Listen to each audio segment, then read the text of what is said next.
Ouais, donc merci Fabienne d'être là. Donc pour recadrer un petit peu, il est 18h40 pour une conférence qui devait démarrer à 18h. Je suis championne du monde. Donc je crois que nous avons là la preuve des petits autosabotages qu'on est capable de se mettre sans même s'en rendre compte. Voilà, j'étais vraiment hyper préparée, mais je sais pas, dans ma petite tête, il y a un décalage de temps. Et du coup, bah, j'avais moi noté dans ma tête 19h, alors qu'en fait, partout ailleurs, j'avais bien noté 18h. Donc, voilà, j'ai renvoyé un petit message, mais évidemment, les gens m'attendaient à 18h. Donc, c'est pas grave, on va lancer la conférence. Et puis, bah, ceux qui s'étaient inscrits recevront le replay et ceux qui peuvent rejoindre en cours de route et qui voient le deuxième message, eh bien, nous rejoindront en cours de route. Alors, je vais partager mon écran. Euh, ta. Voilà.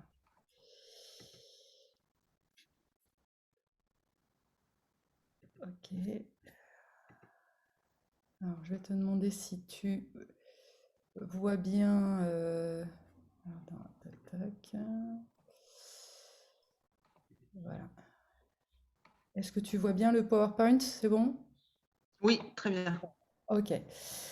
Alors du coup, la conférence, c'est sur le thème vraiment du dépassement de la peur pour aller contacter, j'ai envie de dire, vraiment la folie d'être soi, parce qu'il y a un côté un peu vertigineux dans ce voyage dans lequel je vais t'emmener, qui est mon voyage à moi, mais je suis convaincue que ça va faire écho à toi aussi, parce que bah, il n'y a pas de hasard, ça fait partie des choses que j'ai vite compris, c'est que les personnes qui sont, quand on se rend compte, on a forcément des choses à se transmettre et que si tu es là ce soir, que ce soit en live ou en replay, c'est certainement pas par hasard. Et mon parcours à moi, c'est en effet le parcours d'une femme que je suis, qui a tout donné pour trouver sa voie. Tu vas vite le comprendre dans mon histoire, mais il y a un moment donné où j'étais tellement paumée en fait dans ma vie que et puis je sentais en fait à l'intérieur qu'il y avait une expérience à faire, à lâcher vraiment toutes mes peurs, à lâcher surtout la peur de la matérialité et que j'avais pas le choix. Il y a vraiment quelque chose à l'intérieur qui sentait qu'elle avait pas le choix en fait. Donc c'est ça que j'ai suivi et c'est ça aussi que j'ai envie de partager. Alors, comment est venue en fait cette histoire de faire une conférence? Le pourquoi, le why? Eh bien, ça a commencé à germer quand j'ai fait un travail justement il y a à peu près 5 ans, au moment où j'étais un peu paumée, j'avais une obsession qui était de trouver ma mission de vie. C'était l'époque où voilà, c'était déjà un peu à la mode de trouver sa mission de vie, les ikigai, machin bidule. Et moi, j'étais vraiment là-dedans en disant, mais je sentais que j'étais faite pour quelque chose, qu'il y avait quelque chose qui devait se manifester chez moi, mais que j'arrivais pas à trouver en fait. Et en faisant un focusing, qui est une méthode de visualisation, à un moment donné, à la fin du processus, eh bien, je me suis retrouvée, je me visualisais, ce qui est assez rare chez moi, la visualisation. Je me suis visualisée vraiment sur une scène de TEDx, hein, qui était déjà quelque chose qui m'a toujours un peu attirée, en tous les cas fascinée, les TEDx. Et je me suis vraiment vue sur une scène des TEDx. Il y avait plein d'enfants autour de moi. Et puis, je passais un message autour du libre arbitre. Donc, ça a commencé à germer à ce moment-là. Et puis, j'ai un peu laissé tomber. Et puis, il n'y a pas très longtemps, j'ai senti que c'était le moment. C'est revenu à moi. Et donc là, j'ai demandé à l'univers de me guider vers des personnes qui pouvaient m'aider. Parce que s'il y a un truc que j'ai bien compris aujourd'hui, c'est que pour passer à une étape que je ne connais pas, qui me fait un peu peur, ben, c'est plus facile de s'appuyer sur des compétences. Et c'est à ce moment-là que Carole Coulineau est venue à moi, et puis on a commencé à échanger, et puis voilà, je me suis dit qu'elle pourrait vraiment m'aider à, à mieux me préparer à cette conférence, et surtout à m'aider à structurer mes idées, parce que chez moi, ça part dans tous les sens. Et donc, du coup, je ne voyais pas très bien comment arriver. Euh, donc, c'est un peu ce truc que quand l'élève est prête, le maître apparaît, qui était là. Et voilà, et c'est simplement l'envie, voilà, le désir. Et puis, quand il y a le désir qui est là, bah, je me mets en action. Ça fait vraiment partie aussi des clés déjà pour évoluer, c'est de s'écouter et d'aller au bout en fait de ce qui vibre à l'intérieur de soi. Alors, pour démarrer un petit peu ce voyage, bah, on va faire un petit retour en arrière et de voir un petit peu qui je suis. Alors, qui je suis à l'instant T, parce que qui je suis, et c'est rigolo parce que là, il y a Fabienne qui m'a connue il y a, je sais pas, ça doit faire à peu près 15 ans. En tous les cas, c'était avant que je parte, ouais, ou 10 ans en tous les cas. 2015. Ouais, ouais, tu vois, 2015, ouais, bien, ouais, ça fait presque 10 ans. Et c'est clair que je crois pas que je sois la même du tout par rapport à ça. Je confirme. J'étais, comment tu disais tout à l'heure, Guindée, c'était l'image blindée, que voilà. c'est le mot qui me venait à l'esprit, en tout cas. Ouais, ouais, voilà, c'était tout à fait ça. En tous les cas, aujourd'hui, c'est pas, enfin, j'espère ne plus être là-dedans. Enfin, je crois pas. En tous les cas, ce qui est sûr, c'est que je me vois vraiment comme une femme du monde, parce que je suis née en Normandie, j'ai des origines roumaines, et à la fois, à chaque fois, je suis allée en Inde, j'ai eu l'impression d'être à la maison. Voilà, donc je sens qu'à l'intérieur de moi, il y a différentes nationalités qui vibrent en moi. J'accompagne d'ailleurs beaucoup de musulmanes, et à chaque fois, ça fait beaucoup écho aussi avec moi. Donc voilà, femme du monde, battante et sensible. Donc ça a été aussi une, une contradiction qui est devenue, que j'ai rassemblée. C'est-à-dire que j'avais l'impression, on me renvoyait souvent que j'étais dure et à la fois hypersensible. Donc j'avais l'impression qu'il fallait que je choisisse entre les deux. Et finalement, c'est en acceptant toutes mes parts que j'ai fini par trouver vraiment un équilibre. J'ai 52 ans, j'ai trois grands-enfants de 23 à 17, qui m'ont énormément aidé dans ce chemin pour me trouver. Ça a été mes maîtres, eux aussi. J'ai une famille, ce qu'on appelle des parents défaillants. Et à la fois, j'ai eu pas la chance, parce que je pense que tout s'était inscrit, le bonheur de grandir au milieu de la nature aimante. Et Dieu sait que si elle m'a soutenue, heureusement. J'avais une mère qui était très autoritaire, qui voilà, avait sa propre histoire que j'ai fini par comprendre bien plus tard, mais du coup, qui n'avait absolument pas d'amour à me donner. D'ailleurs, elle était dépressive quand je suis née, voilà, ce qui n'a pas aidé. Mon père, très passif-agressif, donc là, pas beaucoup de sécurité non plus à m'offrir. Et deux sœurs qui étaient très liées, et dont je me suis toujours sentie à part. Donc en gros, ça fait que, alors sans vouloir paraître un peu tomber dans les schémas de Cosette, hein, c'est pas trop ça, mais quand même, c'est vrai que quand je suis revenue un petit peu revisiter mon enfance, je n'avais pas conscience à quel point j'étais seule, à quel point j'ai été maltraitée, et que ça vraiment, il y avait beaucoup, beaucoup d'enfants blessés à l'intérieur de moi, beaucoup de blessures, de rejet, d'abandon, d'injustice, d'humiliation aussi, et de la maltraitance psychologique, ce qui est très difficile, parce que la psychance psychologique, contrairement à la maltraitance physique, bah, ça laisse pas de traces. Donc c'est difficile, il y avait beaucoup de confusion chez moi, je sentais qu'il y avait des choses, et puis j'ai beaucoup revécu d'ailleurs la maltraitance, mais voilà, à chaque fois, je pensais que ça venait de moi. Et puis, dans le qui je suis, bah, c'est aussi cette transition de vie, ce changement vraiment radical que j'ai fait il n'y a pas si longtemps, finalement, il y a 2 ans, entre passer de VP marketing qui gagnait super bien sa vie, voilà, très guindé, qui se la pétait, à digital, enfin, à plutôt chaman. en tous les cas praticienne chamanique et accompagnante. Donc vraiment, et puis avec, je pense, un fond complètement différent. Dans mon parcours, mon parcours de vie, et qui est, là je vais reprendre un petit peu les étapes du chemin initiatique tel qu'a été décrit par Joseph Campbell. Ça démarre par la vie ordinaire. Et chez moi, la vie ordinaire, elle se résume, elle pourrait avoir le titre des murs de lamentation. Parce que dans ce qui caractérise aussi mon incarnation, parce que pour moi, j'ai choisi en fait toutes ces conditions. J'ai choisi mon père, j'ai choisi ma mère, et j'ai choisi voilà, vraiment la situation d'incarnation.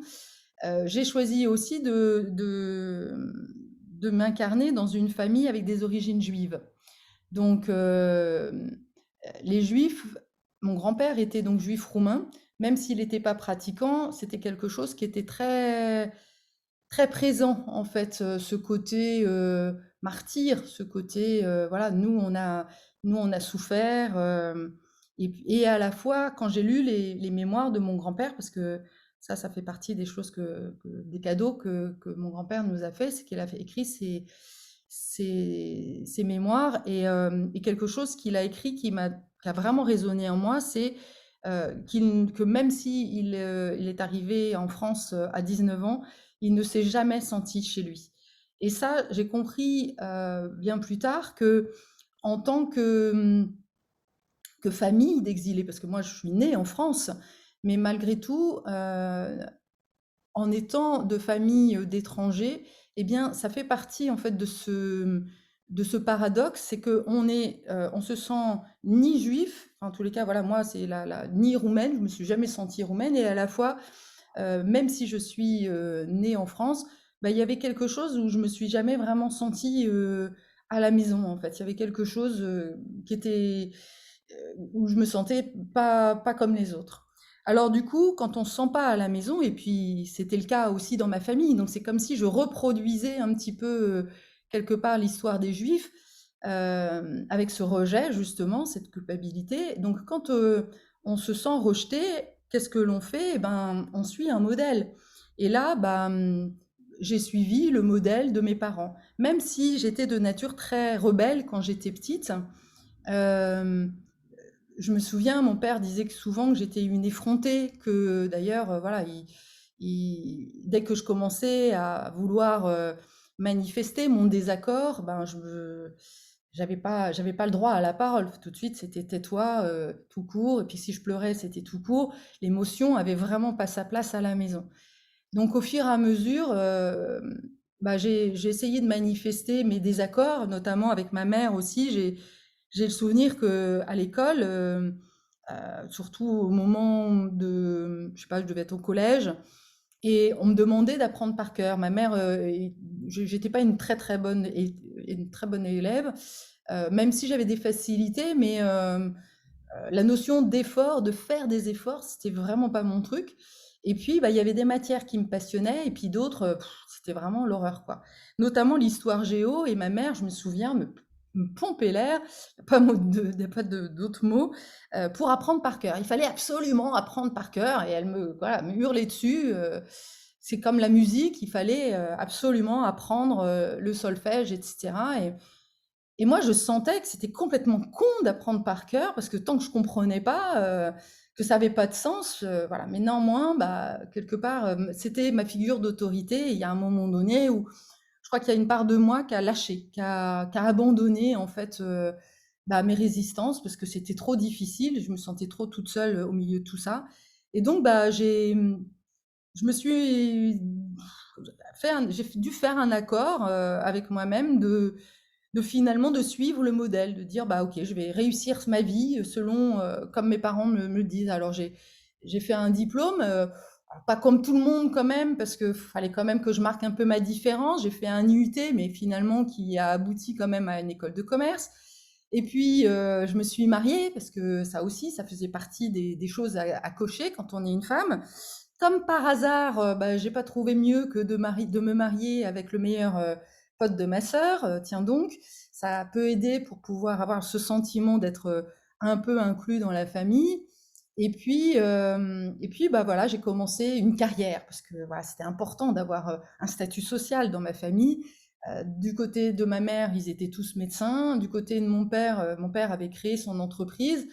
Donc voilà, la réussite sociale, ça faisait vraiment partie des choses où je sentais que c'était important. Et puis bah, j'ai fait des enfants, 3 beaux enfants. Bon, ça c'est vraiment ce que je regrette pas. Et puis bah, j'ai commencé à être un peu à la course de l'argent parce que plus on avait d'argent, plus je me sentais en sécurité. Et là, j'ai eu la chance, mais malgré tout, de faire une jolie carrière. J'ai commencé chez Moët Hennessy Distribution dans les alcools. Et puis après, j'ai eu une opportunité. Je suis partie chez Bouygues Télécom où j'ai travaillé dans un super projet d'Internet mobile. Je me suis vraiment éclatée. J'avais l'impression que ma vie était au plus haut, en fait, dans ces années-là. J'avais déjà 30 ans. J'avais une équipe de 20 personnes. Je ne le savais pas à l'époque, mais ils étaient tous surdoués, donc on s'entendait vraiment. J'avais l'impression d'avoir presque de travailler avec des amis, des gens que je connaissais, enfin dans lesquels on se reconnaissait. Et puis bah, 2002, je décide de partir pour faire un deuxième enfant. J'avais déjà mon fils. Et là, quand je rentre en fait de congé de maternité, ça a été pour moi un des premiers chocs en fait de mon parcours. Euh, donc ce que j'ai mis là, c'est voilà le 2002, ça a marqué la fin d'un cycle, un cycle où j'avais l'impression que tout allait bien, que je réussissais ma vie, que j'étais au plus haut. Et puis en fait, quand je suis rentrée donc de congé maternité, alors que avant de partir, j'avais vraiment l'impression d'être reconnue pour ce que j'avais fait. J'avais vécu vraiment des super trucs. Et tout d'un coup, en revenant au bureau, je me suis rendu compte que un de mes meilleurs partenaires avec lequel je bossais, qui était presque un ami, avait pris ma place, enfin un poste au-dessus de moi, et qui était un poste auquel normalement j'aurais dû prétendre, quoi. Mais c'est comme si, bah, puisque j'étais partie en congé maternité, bah, j'étais plus dans la course en fait de la carrière, voilà, fameux plafond de verre.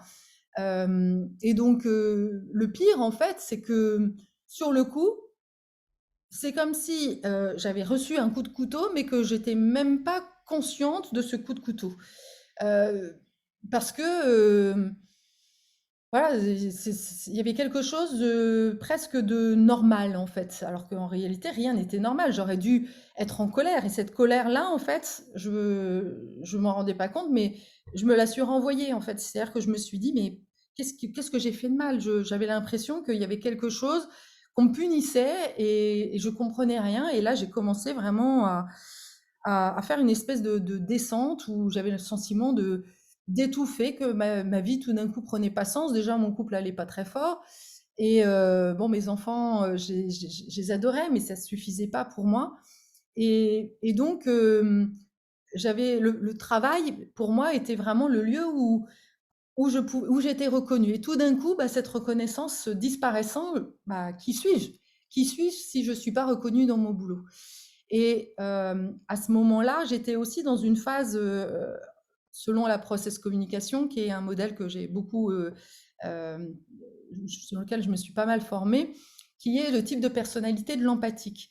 C'est-à-dire que l'empathique, elle fait des efforts, elle a la croyance qu'elle n'est pas aimable, et donc du coup, elle va se suradapter, elle va tout faire pour montrer qu'en fait, elle est aimable. Et en fait, j'arrivais au bout de ça, c'est-à-dire que j'avais en effet, même si je n'avais pas le sentiment d'avoir fait des efforts pour le faire dans le cadre du boulot, mais néanmoins, je jouais un rôle. Et je jouais le rôle de celle qui doit réussir, qui doit lancer des projets, même si c'était pas toujours très cohérent avec mes valeurs, mais c'était pas grave en fait. L'idée c'était de réussir.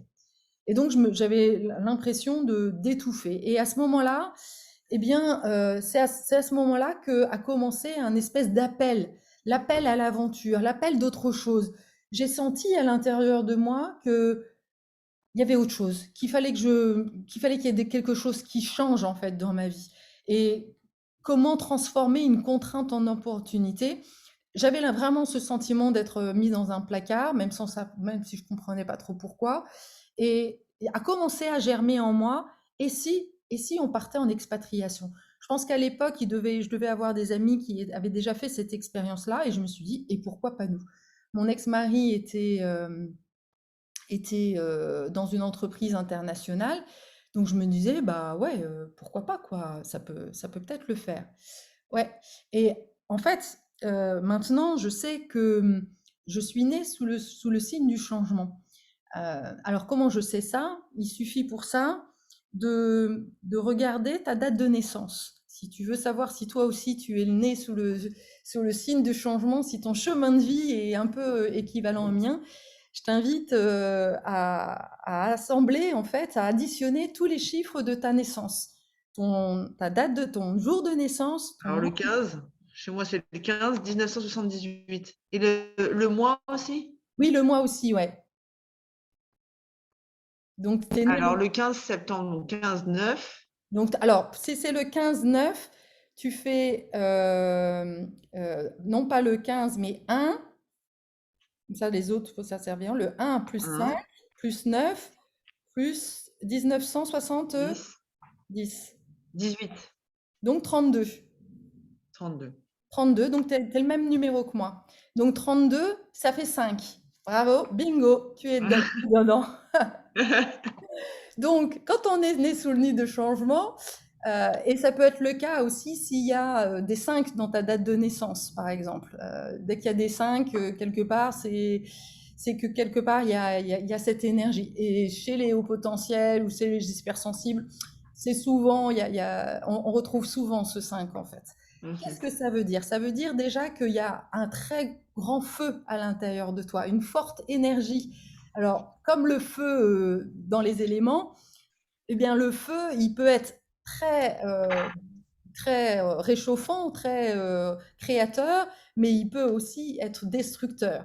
Donc là, il va falloir apprendre à canaliser en fait ce feu, cette énergie. Il y a un fort besoin quand on est né sous l'énergie du 5, un besoin de sortir des sentiers battus. Et avec cette forte capacité à résoudre les problèmes complexes. Sauf que tant que tu ne risques pas de changer, eh bien, tu te retrouves dans le côté inverse, en fait, du côté positif du 5, à savoir cette sensation, une énergie qui est à l'intérieur, mais qui n'est pas utilisée. Alors, du coup, si elle n'est pas utilisée, elle va ressortir, mais voilà, pas de la bonne manière. Donc, tu peux peut-être te retrouver dans un côté impulsif, parfois colérique aussi, parce que le feu, il faut bien qu'il se manifeste. Et donc, si tu mets pas ce feu au service de quelque chose, d'un projet, d'une nouvelle vie, d'aller découvrir de l'aventure, en fait, eh bien, il y a de la frustration, en fait, à l'intérieur de toi. Et cette frustration, eh bien, c'est les autres qui en payent les pots cassés, quoi. Et puis, ça peut aussi se manifester. Moi, j'ai une période juste après où j'ai vraiment joué ça, l'imprudence. C'est-à-dire que j'ai fait toute une période de ma vie où je suis allée dans les sports extrêmes. Ah oui, parce que je sentais en fait ce besoin aussi de me rapprocher de la mort, parce que quand on est dans le changement, il faut bien comprendre, c'est ce que j'ai mis dans le côté positif, que le changement, c'est aussi en lien avec le cycle de la nature. La nature, les saisons nous apprennent bien ce cycle du changement, et nous apprennent bien qu'il n'y a pas de printemps sans hiver. Donc l'hiver, c'est le moment où il faut laisser mourir, c'est l'automne et l'hiver, quoi. On laisse la feuille, elle tombe et elle renaît, en fait. Mais nous, les humains, on nous a pas tellement appris à nous rapprocher de la mort et à voir ça comme une petite mort, non pas comme le truc où on va mourir vraiment. On nous a pas non plus appris que finalement, on pouvait avoir différentes vies dans une. On nous a même plutôt formaté en disant non, non, tu vas être médecin toute ta vie et tu vas être je sais pas quoi toute ta vie et puis voilà, t'as pas de choix quoi. Bah non, en fait, là, en tous les cas, moi, ma vie m'a montré que en réalité, bah, j'ai plusieurs vies en une, et puis à moi de justement pouvoir l'expérimenter. L'autre chose qui peut se manifester aussi dans les énergies négatives du changement, c'est le côté éparpillement. Bah ouais, surtout quand on est au potentiel, qu'on a plein d'idées dans la tête, parce que ça, c'est pas, l'énergie créatrice, elle est là. Donc tu as plein d'idées, plein de projets, mais en fait, tant que tu commences pas à un moment donné à te dire, ok, bah celui-là, je le mets en action, bah, tu as l'impression d'avoir plein de possibilités et de passer ta vie à imaginer plein de trucs sans vraiment les mettre en pratique. Voilà. Donc maintenant, je sais que c'est ça qui s'est manifesté à ce moment-là, qu'il y avait une énergie, un élan, une envie en fait de se dire bon, ok, c'est le moment de changer justement, de quitter cette vie un peu ordinaire dans laquelle boulot, métro, dodo, je m'emmerdais en fait. Et donc j'avais besoin, je sentais à l'intérieur de moi qu'il y avait quelque chose d'autre, qui avait besoin de vivre en fait, de pas être dans ce mode survie, mais de sentir la vie. Et là, bah là, je me suis retrouvée face à des résistances parce que mon ex-mari, lui, il était plutôt boulot, métro, dodo, ça lui allait bien en fait. Il était dans son mode de confort. Et là, quelque part, mon ex-mari m'a permis de voir, de comprendre un schéma que je retrouve aujourd'hui, que j'ai reproduit après, qui est qui se représente dans ce graphique-là, qu'on voit assez souvent dans le développement personnel, qui montre les différents schémas quand on sort de cette zone de confort, que j'aime moi appeler la zone plutôt de sécurité ou d'habitude. Parce que finalement, cette zone de confort, elle peut être très inconfortable, elle peut être même chiante à mourir, mais n'empêche que c'est celle-là que tu as construite, dans laquelle tu t'es voilà, enfermé, sans vraiment t'en rendre compte. Et puis d'en sortir, quoi qu'il en soit, ça va être compliqué. Et donc, il y a plusieurs étapes. La première, c'est les peurs. C'est-à-dire que tout d'un coup, tu vas devoir partir et il y a des peurs qui vont arriver. Le manque de confiance en soi. Bah oui, si je quitte mon boulot, et là, en l'occurrence, c'est ce qui se passait avec mon ex-mari. Il devait changer de job, il devait passer à area manager pour pouvoir partir à l'étranger. Ah ouais, mais moi, est-ce que je vais être à la hauteur de ce job-là? Pour moi, c'était relativement cool parce que moi, je savais que, en plus, j'étais enceinte, donc je savais que quelque part, là, j'allais avoir le bon rôle, j'allais quitter ce job, vivre au crochet de mon mari. Voilà, la vie était plutôt cool pour moi, la perspective était plutôt belle pour lui. Il s'est retrouvé face justement à ces problématiques de peur de manque de, enfin voilà, le problème de la légitimité, hein, et puis que vont penser les autres, voilà. Et dans ces cas-là, on trouve des excuses. Mais à ce moment-là, j'ai senti qu'il y avait quelque chose qui se jouait. J'ai rien lâché, j'ai trouvé les bons mots. Je pense que sans le savoir, j'ai commencé à mettre en pratique un peu mes savoirs de capacité à accompagner l'autre dans le changement. Et puis bah, finalement, ça s'est fait. Et nous voilà arrivés en 2003 au pays des dieux, donc en Grèce, où on a passé 4 ans. Alors, c'est intéressant de voir comment ça s'est passé parce que au départ, mon ex-mari, quand on a commencé à vouloir bouger, il a demandé donc à sa boîte. Et au départ, la boîte voulait l'envoyer en Corée. Et puis, bah, moi, Corée, ça disait non, en fait. À l'intérieur, je disais, mais non, Corée, je sais pas pourquoi, ça me dit rien. Alors que maintenant, je me dis, bah ouais, ça aurait été bien, mais bon, en tous les cas, à ce moment-là, c'était pas ça qui vibrait à l'intérieur de moi. Et puis, après, on nous a proposé Dubaï. Et là encore, je me suis dit, Dubaï, bah non, ça dit rien, ça me dit rien. Et quand nous a proposé la Grèce, tout d'un coup, ça fait yes. Et là, sans le savoir, en fait, j'étais juste au contact de mon féminin, de quelque chose de meilleur, en fait, de ce qu'il y a en nous en tant que femme. Il y a aussi des hommes qui ont ça, mais je pense que c'est quand même une qualité très, très féminine. C'est cette intuition, ce truc, ça vibre ou ça vibre pas? Je le sens ou je le sens pas? Et là, j'ai vraiment commencé à écouter ça sans vraiment, ça s'est fait en fait. Et donc nous sommes arrivés au pays des dieux. Et là, vraiment, j'ai l'impression d'avoir découvert une autre façon de vivre. Une façon de vivre où, en tant que femme, eh bien, je pouvais vraiment m'appuyer sur d'autres femmes, de pouvoir expérimenter la confiance, cette sensation de vraiment faire partie d'un groupe, c'était quelque chose que je connaissais pas, à part dans le boulot, mais cet esprit où finalement on s'aide entre femmes sans rien attendre de l'autre, waouh, c'était vraiment pour moi une expérience de ouf, quoi. Ce que j'ai vécu aussi dans le côté un peu moins chouette, c'est le fait que une fois que j'avais quitté mon job, bah, je devenais on a fini par s'appeler les FDC. Les FDC, c'est les femmes de chef, parce que quand as quitté ton job, et ben, que tu rencontres quelqu'un de nouveau, surtout des hommes, et ben, ils me demandaient juste, j'étais la femme de qui, mais moi, de savoir ce que je faisais, bah, tout le monde n'avait rien à faire. Donc ça, c'était aussi une expérience de tout d'un coup me dire, mais qui suis-je? Une fois que j'ai perdu mon boulot, bah, j'ai l'impression, moi aussi à l'intérieur de moi, j'avais l'impression que j'étais juste une femme au foyer et cette image en fait, me convenait pas en fait. Il y avait quelque chose qui me manquait. Donc une fois que j'ai accouché de ma troisième, bah, je me suis remise en fait à la quête de trouver un travail. J'ai trouvé un travail à la Société Générale, mais finalement, bah, là aussi, je me suis vite fait chier, donc j'ai quitté ça. Et puis, j'avais un rêve. J'avais un rêve qui était de créer une boîte. Ça faisait longtemps que ça a germé à l'intérieur de moi, mais voilà, créer une boîte en France, c'est compliqué, et puis je me sentais pas légitime.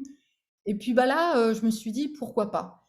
Et a commencé à germer cette idée-là, et donc j'ai commencé j'ai créé ma boîte de cadeaux. En fait, l'idée c'était, enfin, qui est partie à partir enfin, j'ai fait un constat en discutant aussi avec d'autres femmes que il n'y avait pas beaucoup de cadeaux en fait pour les expatriés ou même pour les gens, les touristes.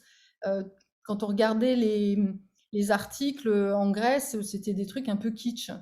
Et moi, il y avait un truc que j'adorais, et en discutant avec d'autres femmes, voilà, on était plusieurs à voir ça, c'est l'écriture grecque. C'est vraiment une écriture qui est très belle. Alors du coup, je me suis dit, bah, cette écriture-là, je l'imaginais sur plein de choses, des t-shirts. Et donc j'ai commencé à faire, voilà, à mettre en place cette idée-là et à avoir cette intention en fait de créer cette boîte-là. Et là, ça a commencé à j'ai commencé à expérimenter la magie. C'est-à-dire qu'à partir du moment où j'avais vraiment posé cette intention, j'ai commencé à en parler autour de moi, et ben j'ai commencé enfin j'ai trouvé des personnes ressources. J'ai trouvé une personne qui était graphiste, qui m'a aidé à faire le côté créatif. Et puis j'ai trouvé aussi une amie d'une amie qui faisait de la peinture sur porcelaine. Et c'est comme ça que j'ai pu créer des articles de vaisselle avec des écritures grecques que j'ai vendues auprès des expatriés dans un premier temps. Et puis bah, j'ai vu que ça plaisait en fait. Donc là, tout d'un coup, waouh, j'étais reconnue dans ma partie la plus créative.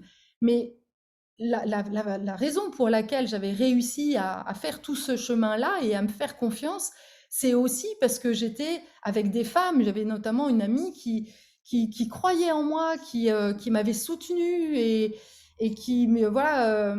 Et puis j'étais fière d'avoir trouvé aussi ce nom de boîte qui était Olakala. Et Olakala en grec, ça veut dire tout va bien. Et voilà, pour moi, c'était aussi cette idée de transmettre à travers ces articles publicitaires. C'était pas juste vendre des objets, c'était pas ça l'idée. C'était comme si à travers ces objets, je transmettais tout ce que ce pays m'apportait en fait, de bienveillance, de bonté. Les Grecs ont une énergie particulière. Il y avait le côté carpe diem, ils ont un savoir-vivre que j'avais envie de partager à travers ces articles-là. Donc voilà, j'étais vraiment dans une période, encore une fois, de vie où tout d'un coup, je sentais une autre part de moi. Alors même si mon mari, lui, il n'en avait rien à foutre, et ça, c'était la partie noire, en fait, de ce moment. C'est que d'un côté, au niveau professionnel, je sentis qu'il y avait quelque chose qui était en train de germer, de se développer. Et puis, bah, à la fois, je me voyais pas du tout reconnue ni accompagnée en fait par mon mari qui pour moi était comme un espèce de colocataire, quoi. Mais malgré tout, ce plaisir en fait que j'avais de créer était plus fort que tout.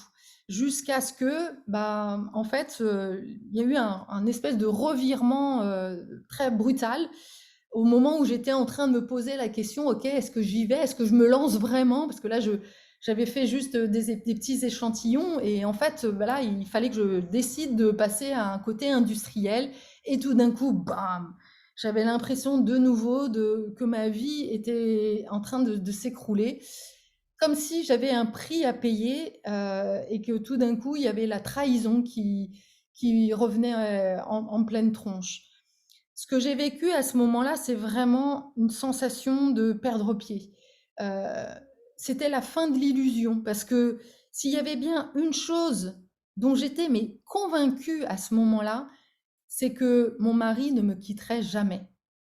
Et je suis convaincue aussi d'ailleurs de l'avoir choisi pour ça. C'est que quelque part, je pensais que je pouvais vraiment lui faire confiance. Et malgré tout, bah voilà, il m'a annoncé que il me trompait. Et, alors que ça faisait quelques semaines, peut-être des mois, que je le questionnais sur tout ça. Et à chaque fois, il me disait mais non, machin. Que je le questionnais aussi pour engager des choses, faire des thérapies. Enfin là, je sentais que notre couple allait à volo. Et à chaque fois, il me disait, il était non, tout allait bien. Le pire aussi, c'était que c'est arrivé à un moment où il fallait qu'on fasse un choix dans le couple. J'avais pris un congé parental et donc c'était le moment où je devais choisir soit rester, soit quitter la Grèce, reprendre mon boulot ou voilà, continuer cette vie de rêve. Et j'étais un peu écartelée parce que d'un côté, j'avais des choses qui étaient en train d'émerger, enfin, ce plaisir d'entreprendre, et puis de l'autre, ma vie de couple qui était en train de s'effondrer. Et là, c'est comme si bah, la vie personnelle a tout balayé en fait d'un coup. Et du coup, bah, j'ai dû rentrer. J'ai dû rentrer en France, mais ça a été vraiment difficile. Euh, ce- Avec le recul, ce que je vois, c'est que à ce moment-là, c'est jouer une loyauté familiale. En préparant cette conférence, je suis tombée sur une citation de Simone Veil qui a dit à un moment donné, il n'y a pas si longtemps, nous ne sommes jamais sortis de la Shoah, nous vivons dans la Shoah. Elle, elle témoignait que toutes les personnes qu'elle connaissait autour d'elle qui avaient vécu dans les camps de concentration, finalement, ne s'en étaient jamais remis. Mais moi, j'irais un cran plus loin. J'ai le sentiment que même les survivants, finalement, n'ont jamais quitté le camp. Mon grand-père, qui, lui, avait eu la chance, en fait, il a eu la chance de sortir du camp grâce à ma grand-mère, mais il a eu sa sœur, sa petite sœur Hélène, qui n'a pas eu cette chance, qui est décédée, enfin, qui a été torturée et tuée, en fait, dans les camps avec toute sa famille. Et je sais, voilà, je sais que il s'en est jamais remis en fait, quelque part, même si lui en était sorti, il y avait cette culpabilité justement du survivant. Et que cette culpabilité, eh bien, c'est comme si, eh bien, moi aussi j'en avais hérité. Que c'est quelque chose, d'une blessure dont il ne s'est jamais remise. Et il faut savoir que dans les loyautés familiales, il y a des blessures comme ça qui se portent de génération de génération en génération. Quand on fait des constellations familiales, on voit qu'il y a des secrets de famille aussi, des non-dits voilà, qui se passent. C'est ce qu'on appelle les fantômes familiaux. Et tant que ces fantômes ne sont pas dévoilés, eh bien, ils se rejouent de génération en génération et qu'il y a un moment donné, eh bien, il y a une personne qui est comme l'élu pour pouvoir casser cette loyauté familiale. Je suis porteuse de cette loyauté familiale, je suis porteuse de cette culpabilité d'être une survivante. Et à ce moment-là, c'est ça qui s'est rejoué. C'est comme si à l'intérieur de moi, il y avait une part qui ne s'autorisait pas à réussir parce que dans ma lignée, dans mes ancêtres, il y en avait qui, en plus, je sais que Hélène était une femme forte, une femme qui avait réussi et qui tout d'un coup s'est retrouvée dans les camps. Et c'est comme si je rejouais en fait un peu son drame en fait pour pouvoir le ressentir en fait et pouvoir ensuite continuer ce qu'elle n'a pas pu continuer. Geg Hendricks est un auteur qui a écrit un bouquin qui est vraiment super intéressant, qui s'appelle Le Grand Saut, qui parle de 4 barrières cachées qui empêchent la réussite. Il y a ce sentiment d'être imparfaite, d'être imposteur, la déloyauté et l'abandon, l'idée que plus on a de succès et plus on devient des fardeaux, et ne brille pas trop, sinon les autres se sentiront mal. Alors, c'est un livre très intéressant et à la fois qui reste pour moi encore beaucoup dans le développement personnel où il faut trouver du pourquoi, trouver des raisons. Moi, j'ai vraiment envie de t'emmener un cran plus loin, un cran vraiment à l'intérieur de nous, en fait, de chacun de nous, dans des blessures que l'on a à l'intérieur et qu'il va falloir, enfin, qui ont besoin d'être mis en lumière, en fait, pour pouvoir. Et c'est beaucoup plus émotionnel que intellectuel, en fait. Et c'est ça, en tous les cas, que moi je ressens avec le recul. Et dans la mesure où justement il y avait à l'intérieur de moi une femme qui ne s'estimait pas à la hauteur, qui pensait ne pas avoir sa place en fait dans le monde pour X raisons qu'on verra juste après, bah, j'ai commencé en 2012 à vivre vraiment la descente aux enfers. L'illusion de la liberté, puisque, enfin, d'ailleurs, ça a démarré même avant 2012, puisque en 2008, quand je suis rentrée de France, de Grèce, j'aurais pu continuer en fait à j'étais sur la voie de l'entrepreneuriat, j'en peux dire, bah, quelque part, j'en profite, je continue, je suis sur cette lancée. Et d'ailleurs, je me souviens qu'à l'époque, plusieurs personnes m'ont dit, mais pourquoi tu continues pas? Pourquoi de France, j'aurais très bien pu continuer ce projet et continuer, mais non, en fait, il y avait une telle insécurité à l'intérieur de moi. Tout d'un coup, je perdais tous mes repères. J'avais l'impression que le monde était en train de s'écrouler. Vraiment, je me souviens encore d'avoir cette image un peu comme dans le Titanic, où je suis au milieu de l'océan et je sais plus sur qui me reposer, en fait. Si mon mari me trompe, mais sur qui je peux compter, en fait? J'avais vraiment l'impression de plus savoir sur qui compter. Donc j'avais besoin de continuer un peu d'être dans cette illusion de la liberté. J'ai repris un boulot et pourtant l'univers m'envoyait des signes. J'arrivais pas à trouver. J'ai dû mettre beaucoup, beaucoup d'énergie pour retrouver un job. On me renvoyait que, bah oui, 4 ans en Grèce, vous avez rien fait. Ah ouais, ça c'est bien la mentalité française. Tu passes 4 ans à l'étranger à prendre des risques, à voir vraiment d'autres modèles, mais non, ça n'a pas de valeur. Grosse connerie de mon point de vue. Mais en tous les cas, c'est comme ça qu'on réagit en France.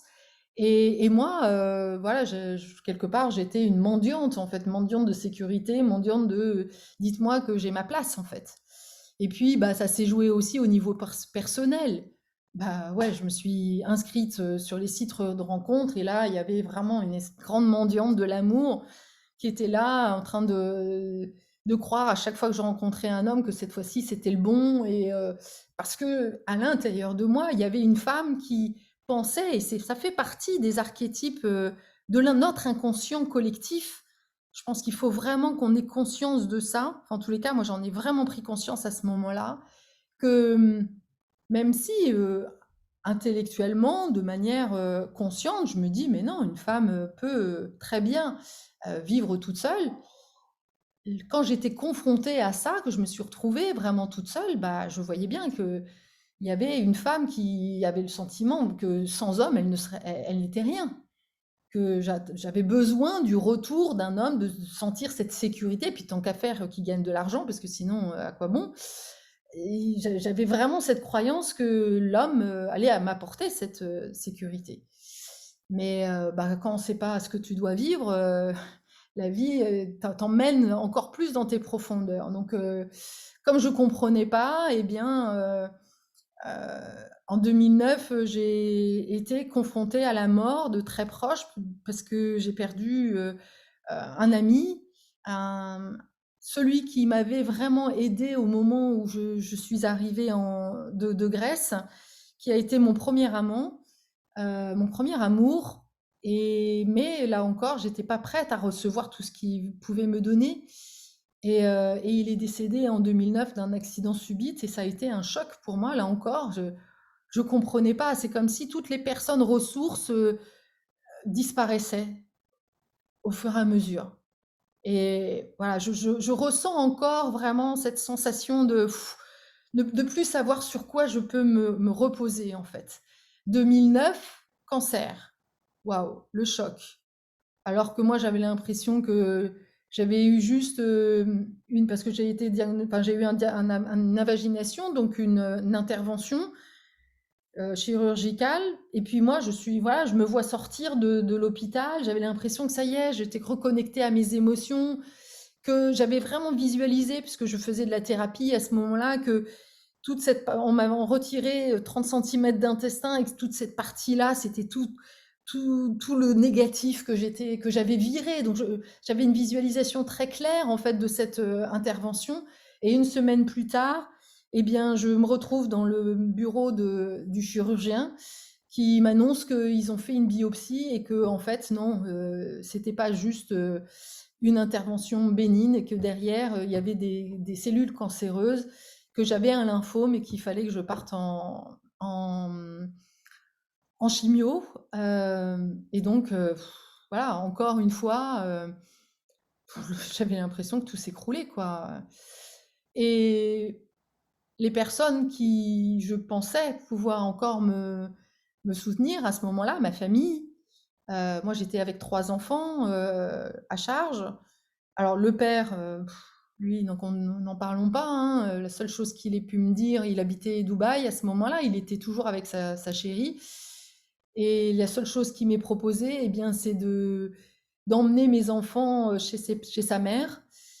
Et le pire, c'est qu'à ce moment-là, je me suis dit, bah, peut-être que c'est la solution, parce que moi, je voyais pas, enfin, je pouvais pas les gérer. Et puis, il y avait encore une fois cette petite voix à l'intérieur de moi qui sentait que, ah ouais, mais non, ça va pas le faire, il y a un truc là, je comprends pas, mais...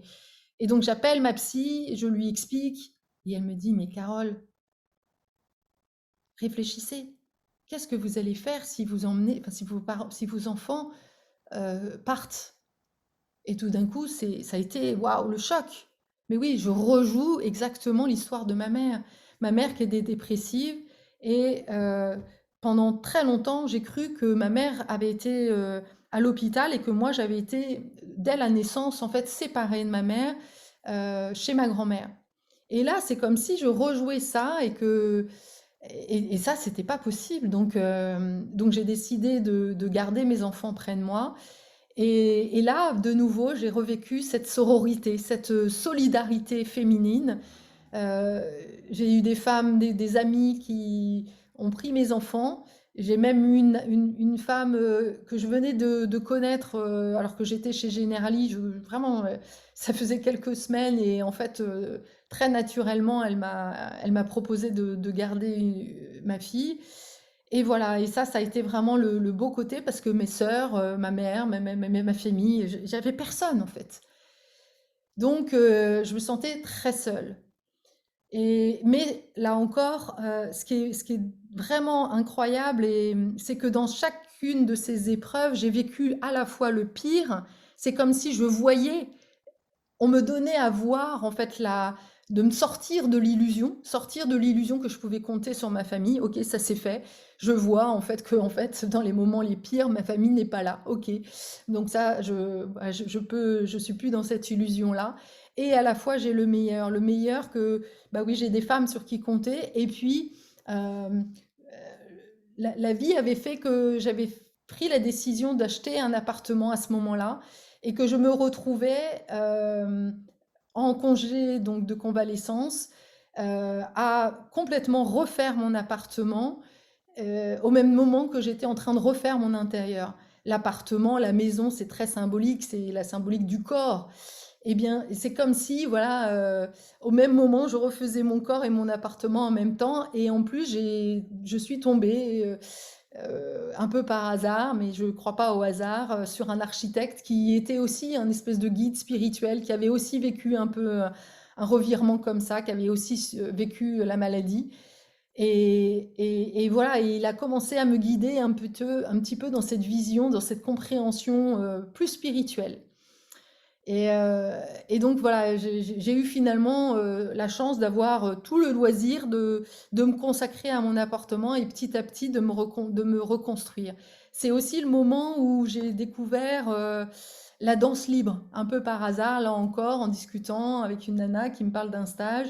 Et je découvre la danse libre, qui a été une ressource immense en fait pour me permettre de me reconstruire, de me reconnecter à mon corps parce qu'en réalité j'étais déconnectée de mon corps et que le cancer était en train de m'appeler, de me dire mais reconnecte, reprends contact avec ce corps en fait que je l'avais oublié, que je maltraitais à travers mes rencontres, à travers voilà les hommes qui abusaient de moi et que moi je ne voyais même pas en fait.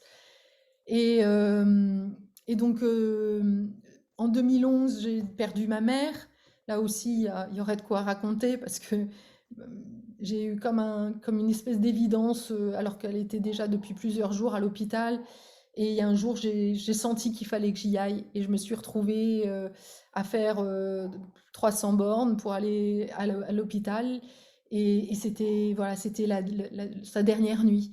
Et là, je me suis retrouvée à son chevet en train de vraiment tout lâcher parce que ma mère ne m'avait jamais aimée et j'avais compris, j'avais fait déjà beaucoup de travail sur moi, qu'il y avait cette loyauté à ma mère, que j'avais cherché pendant toute ma vie l'amour de ma mère sans jamais pouvoir le recevoir. Et là, bah, voilà, alors que ma mère était inconsciente, je lui délivrais tout. Et il y a un moment donné, une fois que j'avais vraiment senti, mis toutes les larmes de mon cœur, de mon corps, j'ai senti que voilà, je lui avais tout dit et qu'elle pouvait partir en paix. Et je lui ai dit, voilà, maintenant tu peux partir en paix. Et une seconde, une minute après, elle est partie. Et ça a été un moment aussi super fort en fait de ma vie, comme une connexion à quelque chose de plus grand. Et, et à la fois, voilà, j'ai dû continuer à me battre, à trouver ma voie. Et j'étais toujours en fait dans cette volonté que ma mère soit fière de moi. Et même si quand je suis rentrée, je travaillais à l'époque donc chez Generali, je sentais que c'était plus ma place. Et donc j'ai décidé de partir. Et là, je suis arrivée chez Visa, parce que voilà, Visa, c'était un poste VP marketing, je pouvais gagner beaucoup d'argent. Et donc, du coup, j'avais l'impression que là, enfin, ma mère serait fière de moi. Et donc, j'ai pris ce poste, me suis même battue, j'ai vraiment réussi à récupérer la RH, etc., pour avoir ce poste. Et puis, bah, finalement, j'ai vécu vraiment du harcèlement. J'avais en face de moi une pervers narcissique. Je n'avais pas vraiment conscience de ça à l'époque. Mais je me suis fait virer comme une malpropre en 2014. Et là encore, ça a été encore un choc, quoi. Alors que j'avais l'impression d'avoir réussi, d'être fière de moi, que mes parents étaient enfin fiers de moi avec ma grande voiture, etc. Je pense que c'est l'époque voilà, où on a dû se rencontrer, où j'étais vraiment dans le côté guindé et très superficiel. Et bah voilà, tout d'un coup, je me retrouvais licenciée. Et puis au même moment, comble de l'histoire, j'ai vécu aussi une usurpation d'identité. C'est-à-dire que j'ai commencé à recevoir des courriers de sociétés de crédit qui me demandaient de rembourser des crédits que je n'avais jamais souscrits. Et il a fallu que je me batte, que je dise devant la justice que ce n'était pas moi, que je démontre en fait que ce n'était pas moi, alors que pour moi c'était plus logique que ces sociétés doivent prouver que c'était moi. Mais Voilà, c'est comme ça que notre justice est faite. Et là, voilà, donc c'est comme si vraiment tout s'écroulait, que j'étais au bout du bout, quoi. Mais à la fois, j'étais donc dans ce mode de survie. J'étais vraiment en plein dans l'archétype du martyr qui a l'impression que le monde lui en veut et qu'elle ne peut pas s'en sortir, voilà, le monde est injuste, que elle est la victime de trahison, victime, victime, victime de l'humiliation. J'étais vraiment au bout du bout, sans vraiment, ouais, je crois que c'est à ce moment-là où j'ai commencé à prendre d'ailleurs des antidépresseurs, ce qui n'était pas trop mon truc à l'époque déjà, mais voilà. Maintenant, avec le recul, je sais que la vie était en train de me montrer mon inconscient. La vie était simplement en train de m'envoyer des gros signaux, mais j'étais incapable de voir ça puisque j'étais enfermée dans ce rôle de martyr qui vient de mes ancêtres. Ce qu'elle était en train de me dire, la vie, c'était qu'à l'intérieur de moi, il y avait cette part de moi qui ne se trouvait pas légitime, qui se voyait comme une victime, qui pensait que la vie est dure, qui pensait que je n'avais pas ma place, qui pensait aussi que je n'avais pas de valeur. Bah oui, d'ailleurs, les sociétés de crédit me demandaient même de l'argent que j'avais pas et que je ne savais pas qui j'étais. Usurpation d'identité, c'était clair en fait, hein, les messages étaient clairs et je commençais d'ailleurs à me dire mais il y a des signes, mais je n'avais pas le décodeur. Et donc voilà, c'est pour ça qu'aujourd'hui je suis plus claire en fait sur le fait que la vie était simplement en train de m'envoyer des messages et qu'à travers les émotions que je vivais, si j'avais eu le décodeur, eh bien j'avais toute la compréhension. C'est à ce moment-là que malgré tout ce qui m'arrivait, j'ai trouvé une énergie, j'ai trouvé là aussi des personnes soutien. Euh, j'ai trouvé le soutien de Force Femmes, qui est une association magnifique pour les femmes de de plus de 45 ans, je crois, et m'a aidé en fait de créer ma boîte. Donc de nouveau, malgré tout, j'ai commencé à retrouver espoir, à retrouver de l'énergie et à commencer à me dire c'est possible que je recrée ma boîte. J'avais commencé à discuter avec des femmes. J'avais découvert qu'il y avait ce concept d'expérience client et que moi j'avais toute légitimité, que ça faisait des années que je faisais ça sans même le savoir. Et que du coup, voilà, tout d'un coup, il y avait de l'espoir. Et puis au même moment, la vie est vraiment incroyable des fois. C'est comme si elle te mettait face à voilà, deux portes. En tous les cas, moi, ça a été vraiment ça. Donc d'un côté, force femme qui me remet dans cette énergie de tu peux y arriver toute seule. Et au même moment, je tombe amoureuse d'un Allemand alors que je suis dans la danse libre. Le coup de foudre, le truc de ouf. Et donc là, je me retrouve face à un choix puisque au bout d'un an que l'on sort ensemble, tout d'un coup, moi j'étais à Paris à ce moment-là et je sentais que j'ai tout fait, que voilà, que c'était trop petit, que je cherchais la nature, je sentais qu'il y avait des choses qui étaient en train de bouger en moi et que j'ai tout fait en ville. Et donc quelque part, cet Allemand m'offrait une perspective. Ah, puis en plus, il avait de l'argent, donc illusion de la sécurité. Bon, et puis en plus, je trouvais ça très beau. Il était allemand, j'étais juive, et tout d'un coup, je voyais que j'étais en train de réparer l'histoire. Et c'est d'ailleurs incroyable parce qu'on s'est rencontrés quand même dans un stage sur les ancêtres. Donc voilà, pour moi, tout était trop beau, quoi. Sauf que, bah, lui, au moment où, au bout d'un an, on a commencé à se dire que ça serait bien qu'on se rapproche. Et ben lui était pas prêt justement à m'entretenir et donc il m'a demandé si je voulais me rapprocher de lui, de partir à Strasbourg, qui était l'opportunité, eh bien je devais aussi trouver un job. Et donc j'étais tellement amoureuse que bah oui, je l'ai écouté, j'ai tout lâché. Je n'ai pas gardé en fait ce qui était là à l'intérieur de moi en train de germer et je l'ai laissé décider de ma vie. J'ai choisi la porte de la sécurité. Ah bah oui, mauvais choix. 9 ans après, enfin 9 ans après la première histoire, donc la trahison de mon mari, de nouveau l'histoire se rejoue. À peine je suis arrivée à Strasbourg, tout d'un coup, monsieur disparaît. Plus signe de vie. Et là aussi, comme si l'histoire, ça suffisait pas, une fois le choc émotionnel, ça suffit pas, donc on en remet une couche. Licenciement. J'avais trouvé un job chez Cuisinella. Et là, voilà, tout d'un coup, bah, 6 mois après, m'annonce que, bah non, je ne suis pas fiable.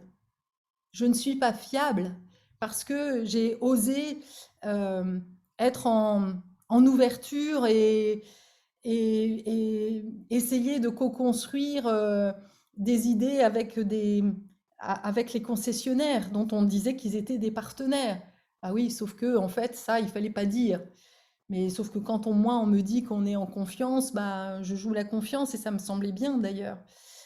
Mais voilà, je ne jouais pas le même jeu qu'eux et donc du coup, je dérangeais et donc on me licenciait. Sauf que le fait que je dérangeais, à ce moment-là, je le voyais pas.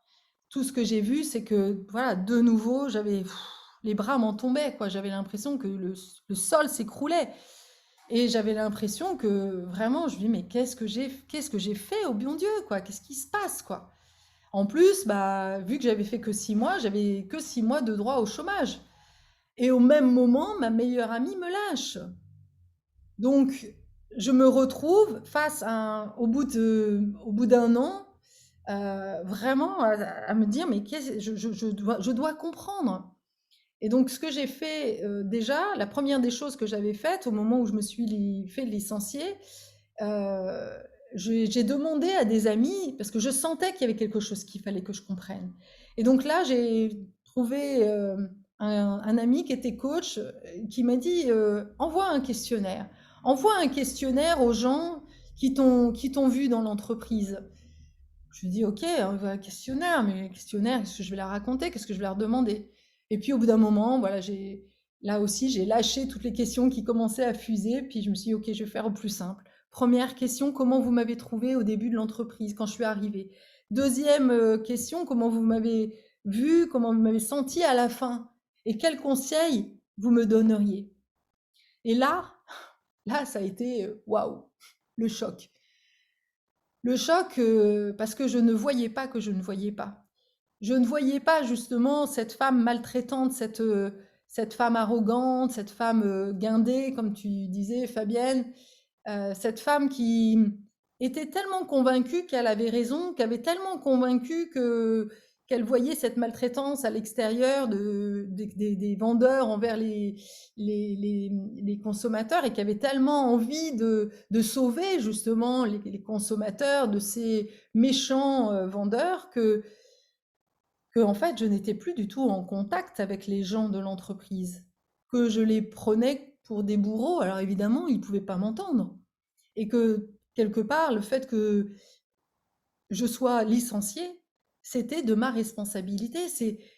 C'était que oui, j'avais des messages forts à faire passer, mais que je n'avais pas su que la façon dont j'avais essayé de faire passer ces messages était beaucoup trop jugeant, beaucoup trop blessant pour être entendu.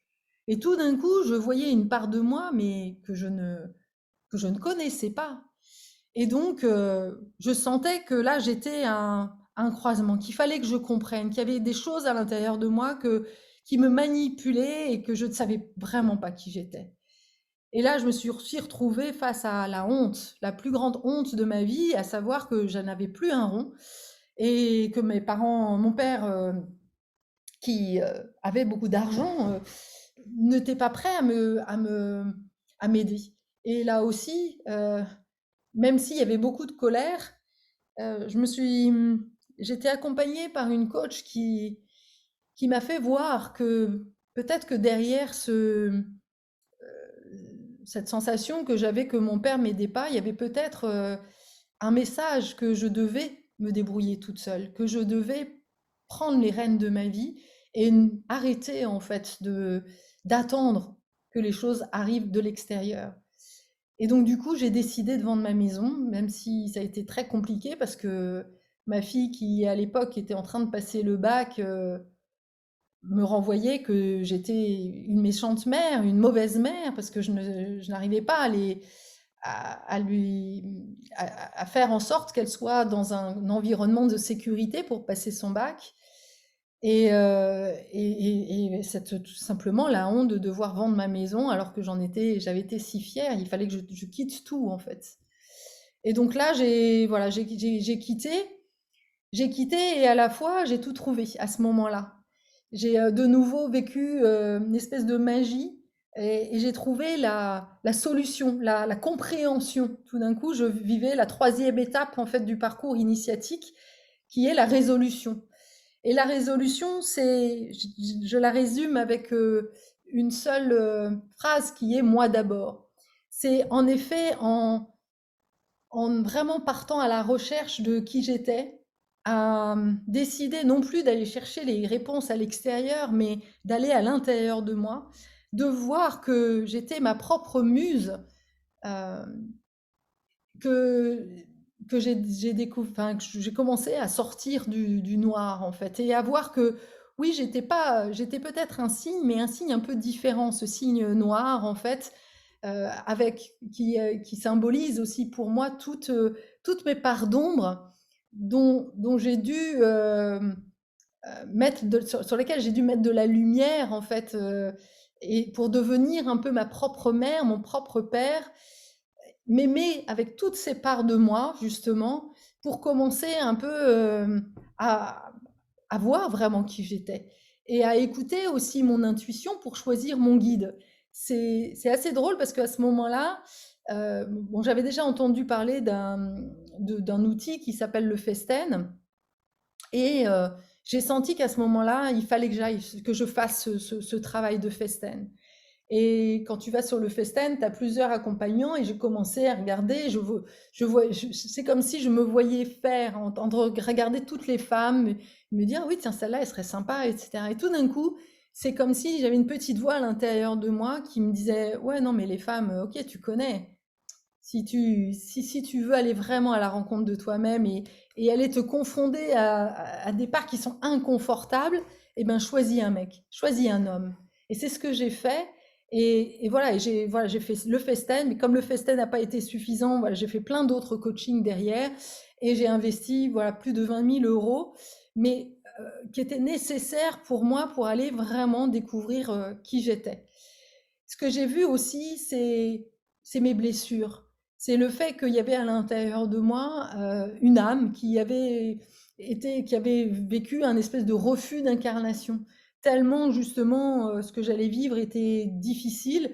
Tout d'un coup, au moment d'arriver, je me suis dit, bah non, en fait, je repars là-haut.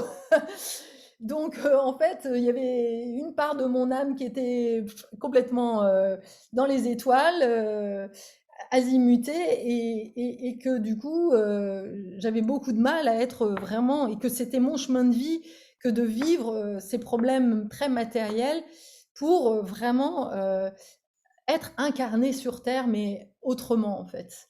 Et puis j'ai découvert aussi que j'avais vécu l'inceste et que c'était de là d'où venait mon problème de dissociation du corps, cette sensation que j'étais pas vraiment, même en lien avec mes enfants, je sentais que les émotions, je les vivais un peu par procuration, que c'était simplement en voyant des images que je ressentais les émotions. Et du coup, bah, le fait de comprendre ça, enfin, il y avait vraiment beaucoup de colère, d'abord beaucoup d'incompréhension. J'ai mis beaucoup de temps et c'est encore un processus d'intégration parce que il y a une part de moi qui me dit non mais c'est pas possible et à la fois si, c'est comme ça, voilà. Euh, je le sais aujourd'hui. Je sais aussi que j'ai eu le syndrome de la mère morte avec une mère donc, qui était dépressive et que c'est parce que j'ai eu une mère qui était dépressive que pendant toute ma vie, j'avais à l'intérieur de moi une petite fille qui avait le sentiment qu'elle ne méritait pas d'être aimée, que j'avais été aussi donc non seulement l'inceste mais en plus de la maltraitance psychologique et que du coup tout ça faisait que bah oui, j'avais pas beaucoup de soutien, quoi. Et qu'il y avait vraiment il y a tout un travail à faire d'aller à la rencontre de ces parts de moi blessées et vraiment de redevenir cette mère et de m'aimer en fait, tout simplement d'apprendre à m'aimer alors que en fait j'attendais que l'amour et que la reconnaissance viennent de l'extérieur. Et ça a été vraiment un travail de renaissance et de reconstruction en fait intérieure. Et le plus dur, j'ai envie de dire, ça a été à la fois, j'ai eu un cadeau aussi, une compréhension que face aux événements de la vie, j'avais le choix d'accepter, d'améliorer ou de quitter.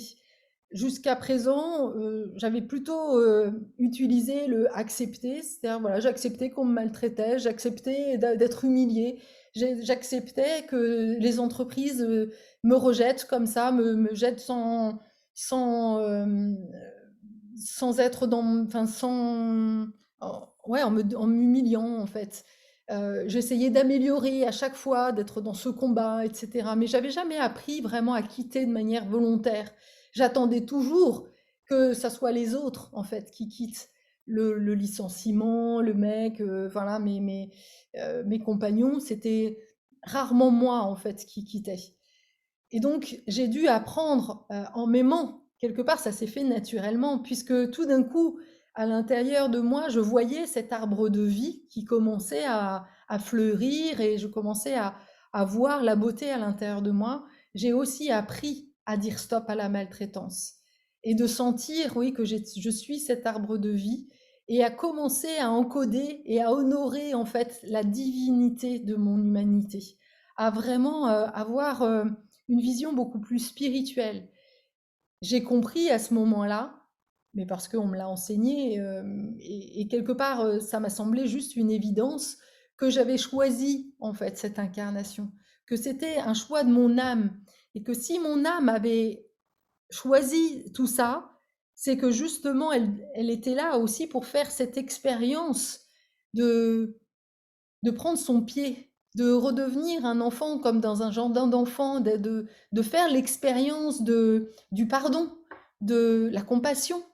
Parce que bah, j'ai vécu l'inceste, il y avait beaucoup de colère, donc j'ai rejeté ma famille à un moment donné, parce que pour moi, ouais, c'était trop douloureux, et à la fois, il y avait cette envie de vengeance. Là aussi, il a fallu enfin, j'ai vu en fait cette part de moi qui avait envie de faire payer à mon père. Et puis tout d'un coup, c'est comme si je revenais au contact d'une part de moi qui n'était pas là juste pour continuer ce cycle de dualité, de combat entre les hommes et les femmes, et que je devais réapprendre justement à aller plus haut en fait, et à vibrer plus haut en énergie, et à ouvrir mon cœur en fait. Et si j'arrivais à ouvrir mon cœur à mon père, euh, du coup, bah forcément, les choses allaient pouvoir changer. Alors je l'ai ouvert, mais aussi par la confrontation. Ça s'est joué, voilà, de manière sans même que je l'ai décidé, mais j'ai senti qu'à un moment donné, c'était le bon moment pour moi de refaire la paix avec mon père. Et donc je suis allée en Normandie pour son anniversaire. Et comme d'habitude, comme il a couramment l'habitude de faire, on était en déjeuner, toute la famille, et tout d'un coup, comme ça, sans raison apparente, il me jette ah oui, non, mais toi, de toute façon, tu es un oiseau de mauvaise augure. Waouh! Et là, de nouveau, je me prends ça en pleine tronche, quoi. Je comprends, sidération. Parce que face à la peur, face à l'inceste, il y a dissociation. Et quand on est dissocié et qu'on revit justement les choses violentes, eh ben, la dissociation, elle se rejoue, donc incapable, en fait, de répondre. C'est pour ça que souvent on se fait humilier, on est des cibles aux pervers narcissiques, parce qu'on est incapable en fait de répondre.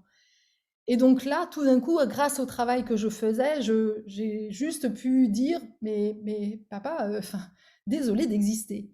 Et puis le lendemain, toujours besoin un peu de faire redescendre un peu tout ça.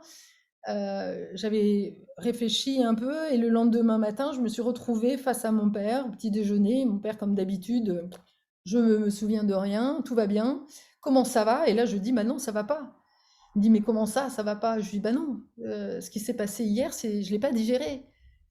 Et j'étais dans mon cœur, en fait, grâce à tout le travail que j'ai pu faire, d'ouverture justement de ce cœur, j'étais capable, en fait, de lui dire combien j'avais souffert, en fait, combien ce qu'il me disait me faisait mal. J'ai dit, mais tu te rends compte ce que tu m'as dit? Et il a commencé à me dire, oui, mais tu me connais, moi, je le fais, enfin, voilà, je le fais pas exprès, tout le monde, c'est ce que je fais d'habitude. Mais je m'en fous des autres. Je dis, moi, c'est horrible ce que tu m'as fait, en fait, ça me fait mal. Et là, contre toute attente, il a, je l'ai vu changer en fait de tête et tout d'un coup, c'est comme un petit garçon qui était pris en faute en fait, qui était là et à la fois comme mon papa se réveillait et prenait conscience en fait de ce qu'il avait dit et qui m'a demandé pardon en fait. Et là, voilà, ça a été magique en fait parce que jamais en fait je m'attendais à pouvoir recevoir ces excuses.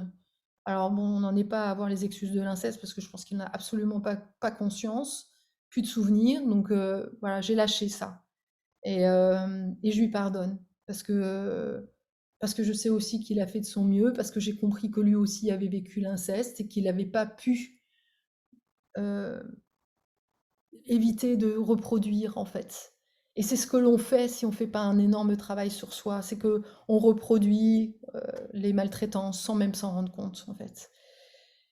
Et le plus important pour moi, c'était voilà, tout ce travail intérieur d'aller reconnecter cette beauté en moi et de ne plus attendre ça de l'extérieur. Et c'est comme ça que je suis devenue inilluminée.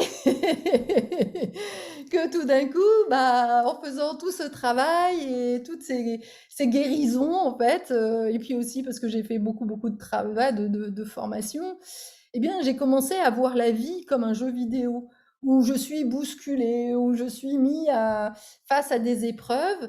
Et voilà, et si je les prends à bras le corps et si les transcende, si je dépasse mes peurs, et ben voilà, je vois aussi mes parts d'ombre et tout ça. Mais si je veux voir mes parts d'ombre et si je vais dans mes profondeurs, c'est pour récupérer du jus, de l'énergie en fait. Et que quand je dis que je suis illuminée, pour de vrai, depuis que je fais du développement personnel, on m'a toujours envoyé que j'avais une lumière particulière, que je rayonnais en fait. Je ne comprenais même pas en fait. Aujourd'hui, je crois que je comprends un peu plus en fait. Cette lumière, je la sens en moi en fait. Et je sais que c'est un fluide, c'est une énergie en fait que je diffuse autour de moi quand je parle, voilà, quand j'accompagne. Et que toutes les réparations toutes les guérisons que j'ai vécues, de passer de syndrome du vilain petit canard, de cette femme qui est illégitime, de ce syndrome aussi de castration, et d'arriver vraiment à trouver ma place dans tout ça, fait que j'ai une énergie particulière et que c'est ça aussi qui fait que j'attire à moi maintenant des gens qui sont d'une autre énergie. En fait, je n'attire plus les PN, je n'attire plus, parce que d'abord, je les vois à 3000 lieues et que maintenant, je sais m'en protéger. Mais je vois aussi, et ça a été magique, c'est que grâce à tout ce cheminement-là, tout d'un coup, je me suis rendu compte de tous les guides que j'ai eus aussi sur mon parcours. À chaque moment, en fait, que j'ai vécu une épreuve, j'ai divorcé, j'ai eu Paul, j'ai eu mon cancer, j'ai eu des personnes soutien. Et c'est ça la magie de la vie, en fait. Et c'était pas forcément des personnes que je connaissais, mais elles étaient là. C'est comme si, voilà, tout d'un coup, des personnes étaient. Mais et c'est ça la magie de la vie, en fait. Quand on prend le risque, en fait, de, de passer des caps et de vivre vraiment, de sortir de cette zone de confort. Ce que l'on ne dit pas, au-delà des peurs, c'est qu'il y a des guides qui nous attendent, en fait. Et que, parce que la vie, en fait, nous enseigne et qu'on n'est jamais seul. Il y a plein de synchronicités et plus on devient illuminé, plus on va justement expérimenter, transcender les peurs, transcender les jugements aussi, et bien plus on change d'énergie à l'intérieur. Et que du coup, en changeant d'énergie, en changeant de pensée aussi, puisque mes pensées ont changé.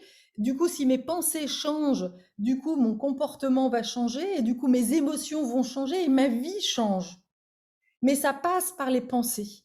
Et ce que j'ai compris à travers tout le chemin que j'avais fait, c'est justement que si je me retrouvais à revivre sans arrêt des trahisons, etc., c'est qu'à l'intérieur de moi, il y avait une pensée que je pouvais pas faire confiance aux autres, en fait. Donc j'étais créatrice, en fait, de pourrir ma vie. Voilà, j'ai été la réalisatrice de ma vie pourrie, et donc je suis réalisatrice aussi de la vie illuminée, en fait. Et qu'aujourd'hui, si j'écoute, quand j'ai des envies, voilà, je les mets en pratique, j'écoute les vibrations, et du coup, ma vie est vraiment plus fluide. Je fais confiance que la vie aussi me met face à ce que je dois vivre, quoi. C'est tout, quoi. C'est pas plus compliqué que ça. Ce que j'ai envie de dire aussi en conclusion, c'est que ma peur la plus profonde, enfin, en fin de compte, c'était d'aller contacter cette puissance, cette beauté en moi, en fait. Que c'était comme plus facile, parce que c'était mon choix d'incarnation au démarrage, de rester enfermée dans un rôle de femme. Et là aussi, parce que c'est fait partie de, cette, euh, de cet inconscient collectif, que la femme n'est rien, que nous sommes à l'origine de tous les maux de la terre, n'est-ce pas? On a croqué la pomme, alors du coup maintenant, il va falloir qu'on le paye toute notre vie. Et ça aussi, je l'ai rejoué, mine de rien. C'est plus fort que nous, c'est à l'intérieur de nous, et ça nous guide, en fait. Si on n'a pas conscience de tous les inconscients qui sont là à l'intérieur de nous. Et aujourd'hui, je sais que 95%, si on ne fait pas de travail sur soi, 95% de nos actions sont manipulées, j'ai envie de dire, par notre inconscient.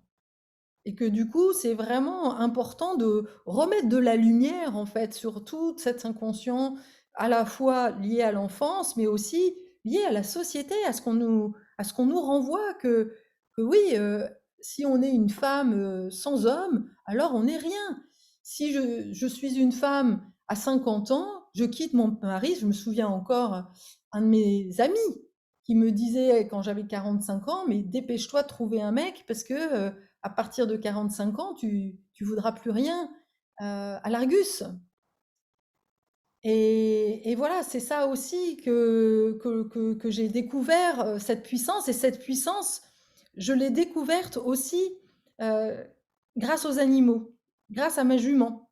Je suis passionnée de cheval et j'ai fait pouliner en fait ma jument.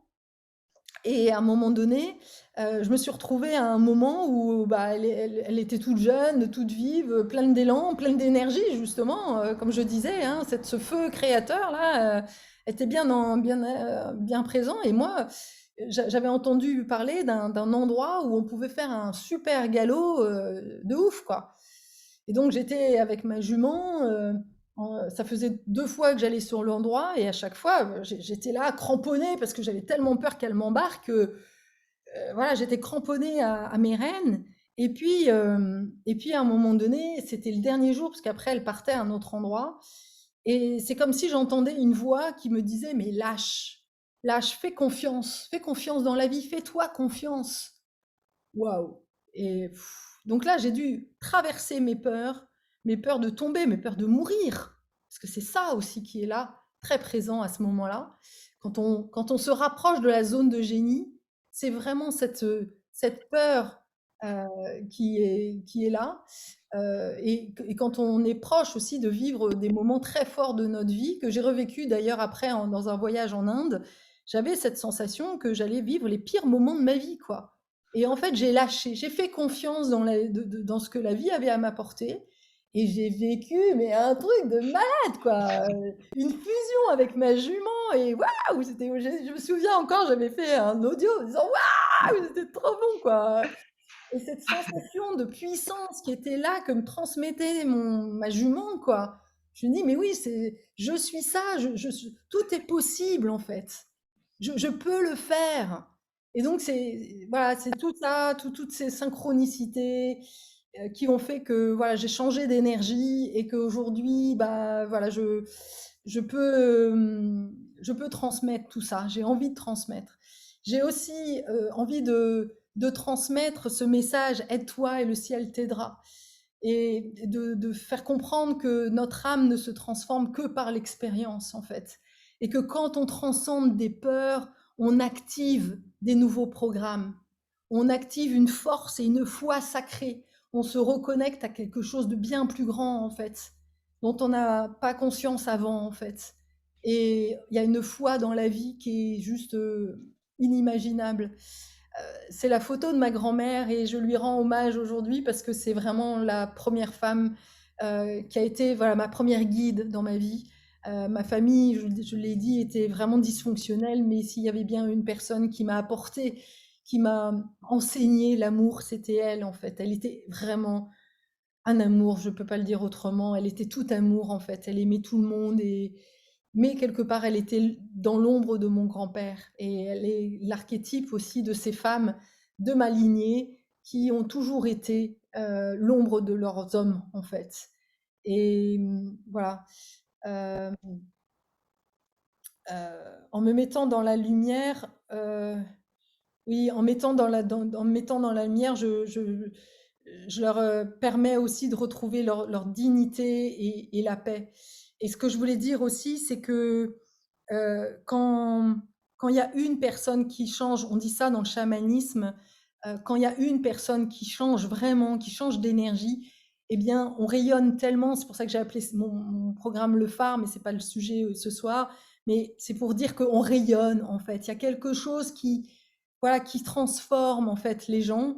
Et c'était aussi un peu dans cette intention-là que que j'ai fait cette conférence ce soir.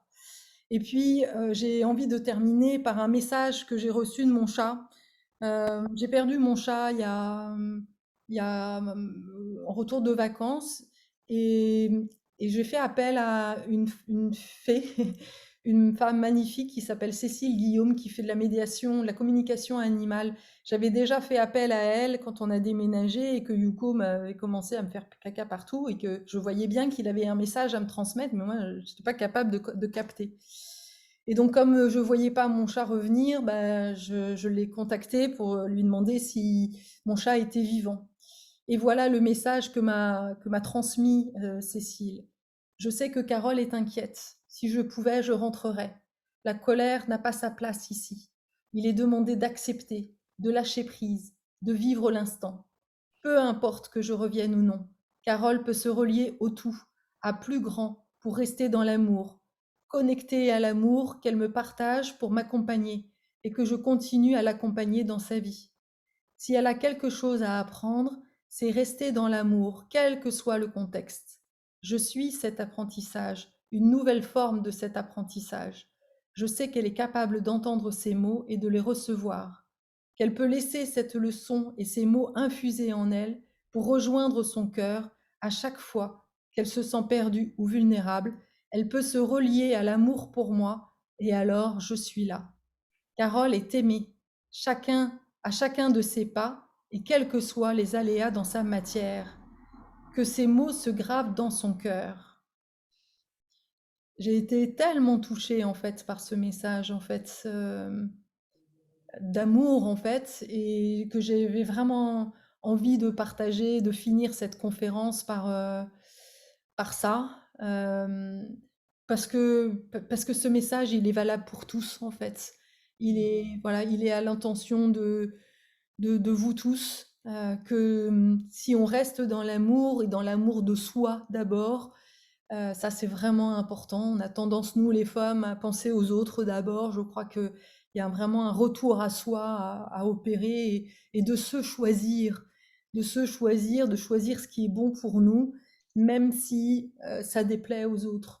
Et pour moi, c'est ça justement la folie d'être soi, c'est de se choisir et de rester dans cet amour de soi. Voilà, voilà la fin de cette conférence. Merci beaucoup pour ce partage émouvant et et qui a fait écho, sur certains pans voilà, de ton histoire, et Mmh. qui m'a au plus profond déjà j'ai été touchée par ta manière de la raconter et aussi, certains voilà, c'est encore une fois certains pans de ton histoire ont ouais, vraiment, ouais, trouvé écho chez moi Mmh. et Comment tu te sens là maintenant par rapport à ça? je pense que j'ai, encore de la construction, enfin voilà, de la matière, enfin à le ressentir. J'ai Mmh. j'ai besoin encore de le vivre Ouais. pour le matérialiser parce que je suis aussi comme ça, j'ai besoin de ressentir et de faire ça aussi, je l'ai acquis. Et donc je le comprends, de devoir traverser des épreuves pour pouvoir acquérir aussi, cette sensation et l'incarner, la matérialiser par la suite. Ouais. Donc je suis encore, je pense sur certains pans j'ai besoin de faire mes preuves et de tâtonner. Mmh. Et sur d'autres, oui, quand tu parles des injonctions familiales, quand tu parles de ton histoire, je sais que j'ai beaucoup aussi travaillé dessus pour Mmh. comprendre certaines de mes colères, comprendre aussi mes phases de répétition, Mmh. heu Ouais, et quand il y a répétition. finalement Quand il y a et finalement répétition, en fait, il y a une pensée qui est récurrente, en fait, et une croyance, en fait, derrière. exactement et le fait d'avoir aussi quand tu parles que, bah, j'avais pas vu qu'on me voyait comme ça ou que j'étais comme ça, que je transmettais aussi ce message-là à Mmh. l'autre, Mmh. hem me pensant effectivement toujours dans cette victime, non légitime et dans cette C'est ça. victimisation, je l'ai vécu aussi, Mmh. à un moment donné et après c'est cette, difficulté à parvenir dans: «Oh bah mince alors si finalement, j'ai fait fausse route, c'est peut-être les autres qui ont raison et moi j'ai tort» et donc là c'est pas de revenir encore une fois sur ce doute perpétuel qui peut, voilà.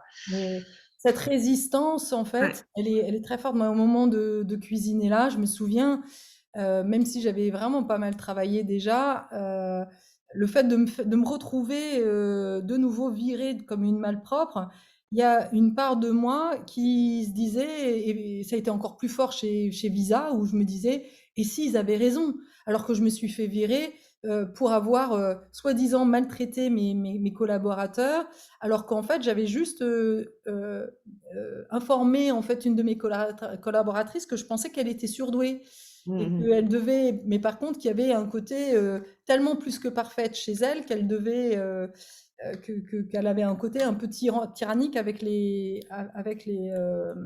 partenaires en fait. Mmh mh. Euh, donc voilà, c'était ça pour la boîte, c'était de la maltraitance. Mais comment voilà, pour eux, quand ils ont besoin de virer, ils s'en foutent en fait hein, des Mmh mh. arguments qu'ils utilisent quoi.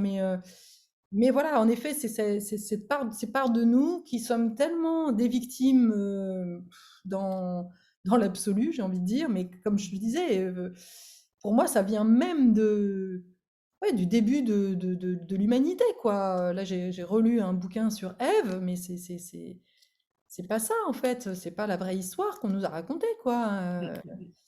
Et donc, du coup, ça nourrit. Et pour nous, les femmes, on a vraiment à traverser, en fait, toutes ces croyances pour en reconstruire d'autres, en fait. Tout à fait. Mmh. Après j'ai cette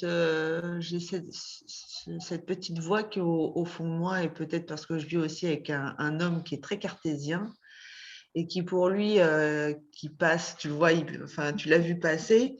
Je vois bien son visage qu'il est à des années-lumière de ce qu'on peut raconter, donc on peut se dire.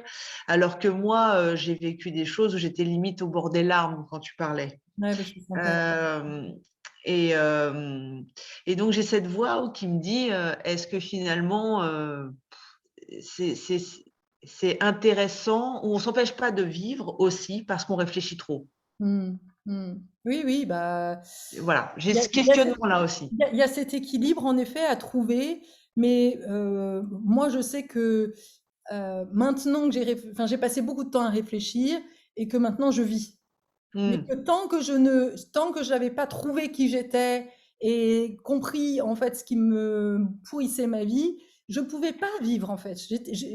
Je vivais à côté de moi en fait. J'avais vraiment l'impression c'est ce que je disais tout à l'heure avec mes propres enfants. Aujourd'hui, voilà, j'ai passé des vacances, là, j'étais avec mes enfants.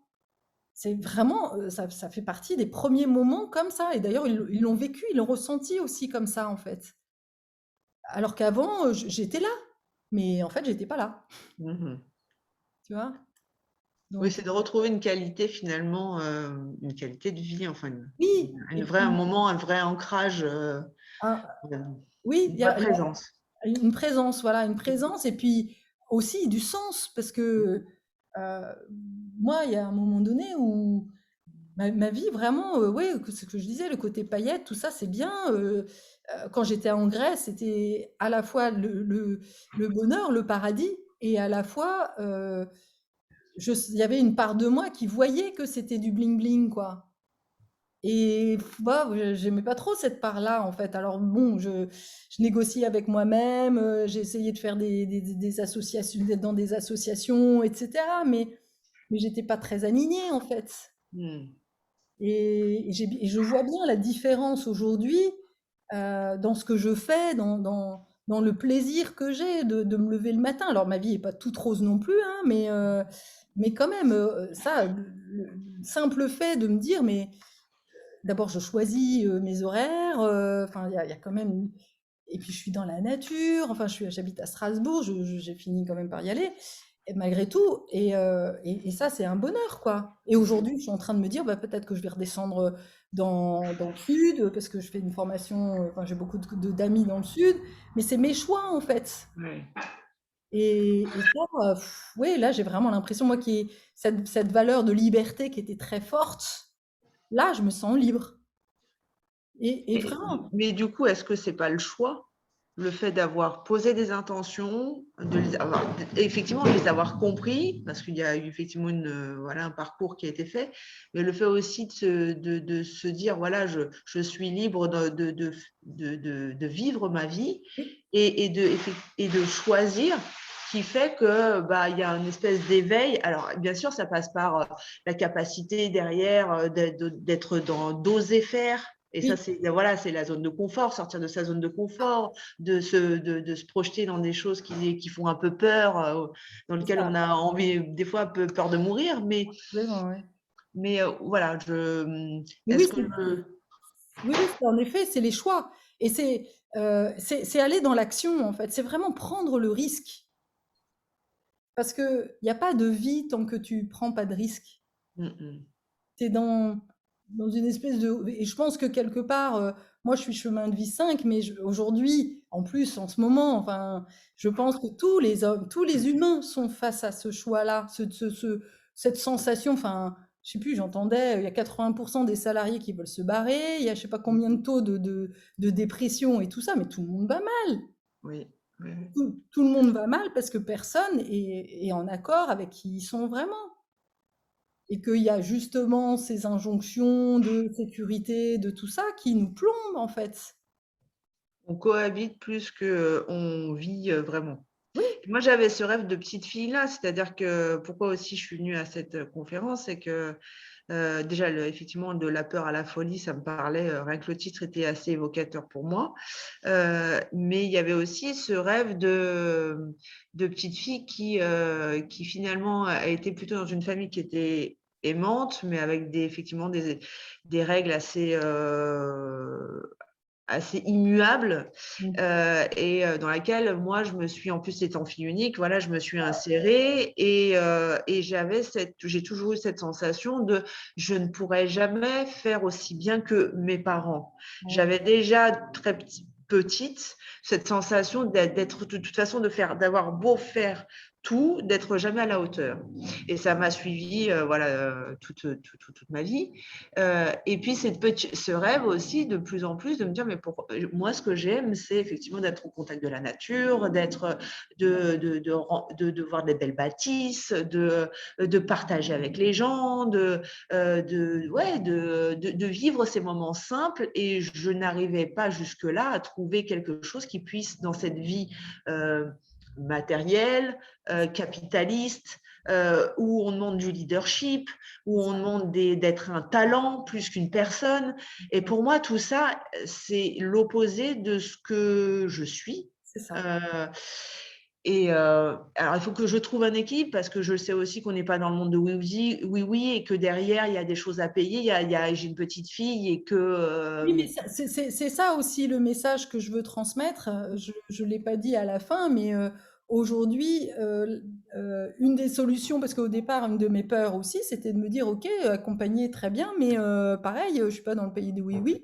Et là, Mhm, c'est pareil, j'ai trouvé sur mon chemin eh bien, une coach qui m'a fait comprendre, enfin, qui m'a quelque part ouvert une possibilité, parce que je pense qu'il y a vraiment des autorisations. Et mhm, que ça aussi, ça fait partie des choses que j'avais envie de transmettre dans cette vidéo. C'est comme si mon histoire était une autorisation pour te dire tu peux y arriver aussi, c'est mhm, possible.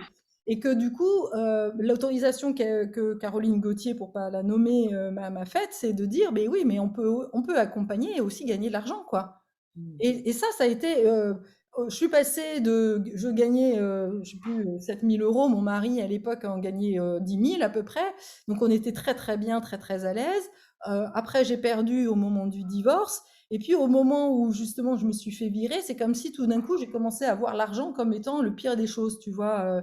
De me dire, bah oui, mais j'étais dans les développements personnels, tout ça. Et puis, en plus, j'ai rencontré des gens ici à Strasbourg qui était plutôt dans le côté minimaliste.